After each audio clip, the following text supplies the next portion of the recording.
Thank you, Jerry. So we're going to use two different methods of looking at religion. What is a method? Sociological. You're 5 steps ahead of me. A method is a way to do something. So there are a variety of ways of looking at religions. We're going to focus on just two. And you can choose which one is more comfortable for you, or you can switch back and forth between them. But you're going to need to use at least one of these methods throughout the semester. So it's important now that you understand the difference. Okay. And the readings that we do for the next 2 classes are going to get us deeper into each of the methods. So divide your paper into 2. Put like a line down the middle. And on one side, put sociological.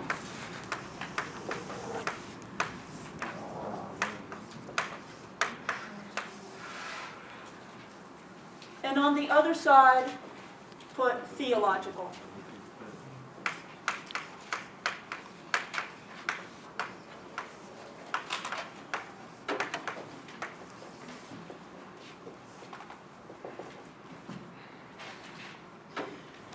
Now, we're going to draw some little stick figures. I'm a visual learner. I like pictures. They help me remember things.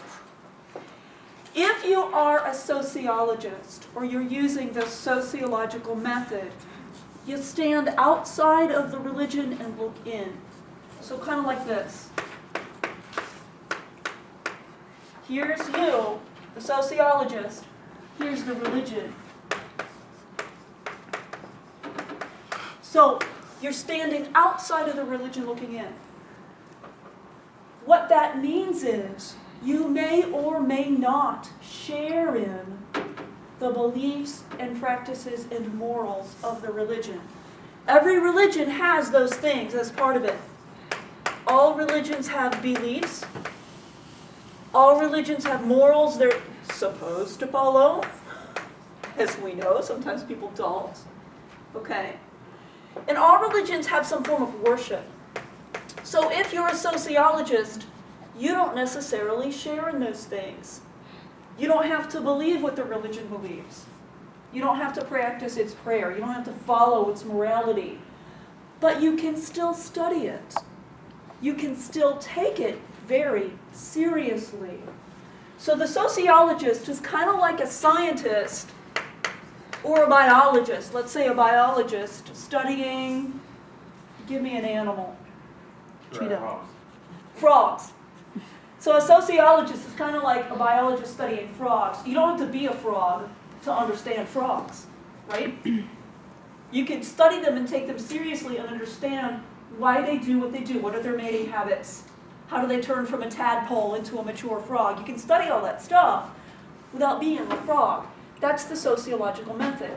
You can study religions without being a religious person. You don't have to agree with them. So that's the sociological. Now, what would the theological method then be?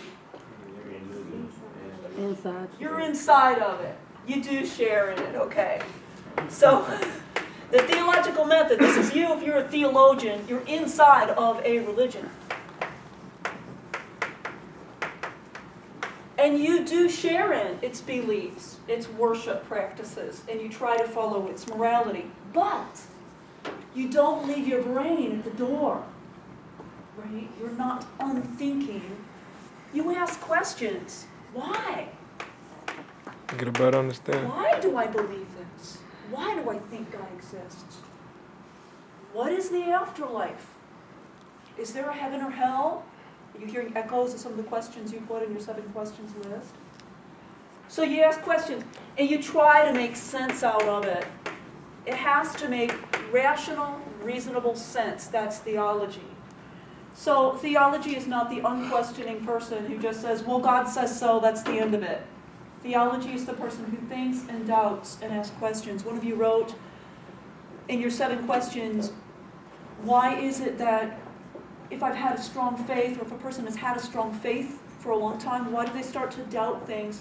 Well, you're doubting because you're doing theology. You're asking questions. Any questions about this so far? Clear? Okay. Now, A sociologist can study different religions, and most sociologists do, study them and compare them. A theologian also can study different religions. So you don't just have to stick with one. You can look at different religions and you can compare. So a person who's Christian, as a theologian, might study Buddhism and say, what are the similarities and differences between Christian teaching and the teaching of the Buddha? Johnny? Now, when you're talking about like comparing these religions and looking at them, are you talking about like actually practicing the faith, or are you just talking about terrific question. just like studying it? I love it. That's a theological question already. If you're doing the theological method, you're going to have to ask yourself, how deep can I go into that religion and still be faithful to my own? I actually have a story for that. My husband and I like to visit the Chicago Hindu community. Every month, Hindu families will have this gathering in their homes, and they'll invite a guest speaker to come in. I will be inviting you guys to go to one of these later in the semester if you want to. They have a guest speaker come in and talk about one of the Hindu sacred scriptures, and then they have food. But at the end of it, they have worship, where everybody goes up to a little statue of a god called Krishna, and they wave a candle in front of the statue. And so they always invite my husband and myself to participate in this. We sit, we listen to the speaker. Well, the first time we went, we did that. We went up and we waved the candle in front of Krishna. On the way back, we got into a snowstorm on the Illinois toll road and got into an accident. We thought we were going to die. We hit somebody, and we were just sitting there in the middle of this road in a blizzard with trucks going by. It's a joke between me and my husband, but I said to him afterwards, we shouldn't have worshipped Krishna. You know, we're Catholic, and we're just supposed to worship the one God. So it's kind of a joke, but you're absolutely right, Johnny. If you're going to engage in interreligious dialogue, that's what we call this. Write this term down because it's important. If you're a person of faith and you're engaging in interreligious dialogue, you have to know where to draw the line. So there are some non-Christian practices I do participate in, like Zen meditation, and I think that's okay. I think yoga's okay. I think it's great to go and listen to the Hindu speaker and take what he says really seriously, but we should draw the line at worshiping a God who's not the one God. So that is a terrific question. Thank you. You said yoga, is that like related to religion? Actually, yes, yoga comes from Hinduism. The word yoga just means path, a path to holiness. And there are many forms of yoga. This is theology. This is Hinduism. There are many forms of yoga, ways to holiness. Just doing the dishes can be yoga. If you do it with all of your intentions to help your family and help your house be clean. Changing a diaper can be yoga. Just doing your duties, doing your homework could be yoga. It's a path to holiness in Hinduism. But there's a form of yoga, I think it's called Hatha yoga or Raja yoga, which involves postures and breathing. And that's what Americans usually think of when they think of yoga. People doing all these strange poses and bending around, and we're going to do that in class. Just going to be one of our fun activities, okay? And I think that's okay. It comes from Hinduism, but I'm not worshiping a different God by participating in that. I'm not sure about Muslim prayer. I think Muslims worship the same God we do. Somebody asked that. And I've gone to Muslim prayer services, and I always go kind of back and forth. Should I do all the postures with them or not? I'm kind of on the fence with that one. So terrific question. So that's a theologian engaging in dialogue with different religions. A sociologist wouldn't ask those questions if it was okay to participate in a ritual or not. A sociologist, it wouldn't even matter. You could do it or not, it wouldn't matter. So from a sociological perspective, you kind of wouldn't even be asking those questions. So terrific observations. So let's talk about what kinds of questions each method would answer. You guys wrote some terrific things in your journal entries last class, and I did want to just point out some of them. The sociological method will not answer the question, is God real? Okay? So that is a question it will not answer. Does God exist?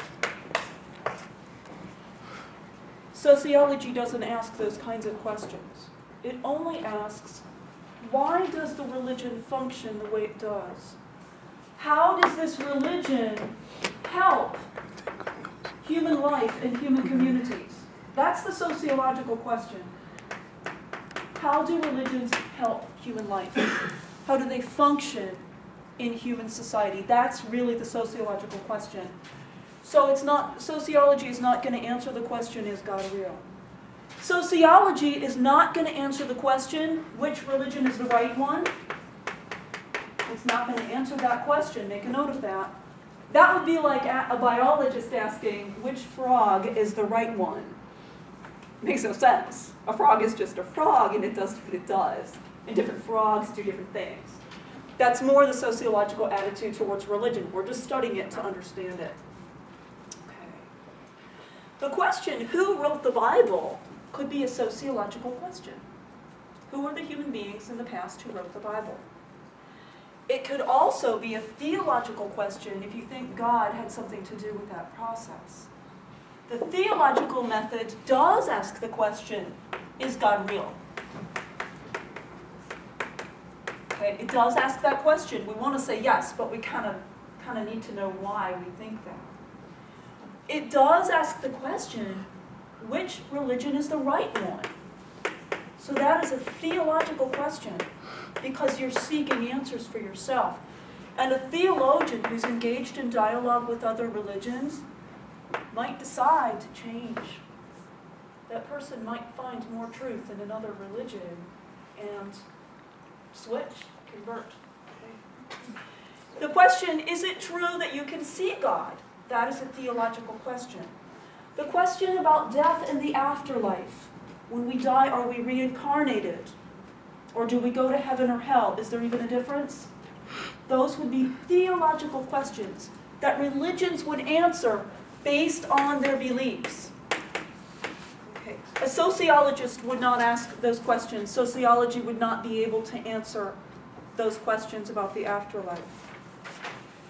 Why is there suffering if God loves us so much? Would that be theological or sociological? Theological, very good. The question of why is there suffering, that is a theological question. How about the question, why are there so many different religions? It could be both. Could be both. I think sociology has a better answer than theology. So society or sociologists will be able to explain why there are so many different religions in the world. Why does the Bible contain so many situations that are considered sins? Sociological or theological? Theological. Sin is a theological category. Good. Will religion stop in the future? I think that would be sociological, yeah. Will religion stop in the future? That's an interesting question. It's a good question to ask. Is religion something that mostly belongs to the past? And is it kind of fading away from human history? Or will it continue to have relevance? Why do religions feel the need to discriminate against each other? I'm hearing both. It is definitely a sociological question, and sociologists will give you an answer. Our reading for next class has an answer. Theologians might reflect on the question of discrimination and ask, is it right or wrong? That would be a more theological way to ask it. A couple more. Why do religions cause so many problems? Sociological or theological? Sociological. So the sociologists, I think, sociology will tell us why religion causes so many problems. Theology, I'm not so sure. Maybe, but definitely sociology. How do you know God is talking to you? Theological. Any question that sort of assumes the existence of God and asks about God would be theological. Good. These are a lot of good questions you guys wrote. What happens after I die? Theological. Sociology is not going to answer that question. Sociologists might ask, why does a certain group of people have a certain set of beliefs about the afterlife and try to explain that, but they won't ask whether it's true. Sociology in general is not asking or answering truth questions. Theology is. Theology wants to get at the truth. Does God punish the bad people? Theological. Theological. Why does God take our loved ones away so soon? Theological. Good. Why has the date of Christmas been changed? That's sociological. That's a hard one, isn't it? So it could have a sociological answer. You'd probably start with sociology. But then what happens is theologians come along and kind of try to invent reasons for things that happen sociologically. Okay. Are there any questions about this? Raise your hand if you feel like you have a pretty decent grasp of the difference between the two methods. I see everybody's hand up. If you don't, ask and be sure that it makes sense to you. Okay? Question, Would Alyssa? it make sense to look at SOS as facts and theo as faith? Ooh. Because that's almost how I'm looking at it now. Use that as your own interpretive lens. I'd accept that. The hard thing is when both methods are scientific. Don't think that sociology is more scientific than theology. It's not. But that actually might be a pretty good lens. Sociologists are definitely going to start with the facts because they're observing. Theologians, you're right, are probably going to start with beliefs, but they're not going to ignore facts. They're going to try to look at the facts and make sure the facts make sense within our belief system. So that's terrific, okay. Now in your journal, this is your last writing assignment. I know it's been a lot today. Which method would feel more comfortable for you right now? And why? You're not stuck to it, but just a kind of preliminary idea. Which method would work best for you right now? Give me 4 or 5 sentences on that. Which method would work best for you right now and why? In explaining. Yeah, in terms of studying and thinking about religions, which method would you feel more at home in?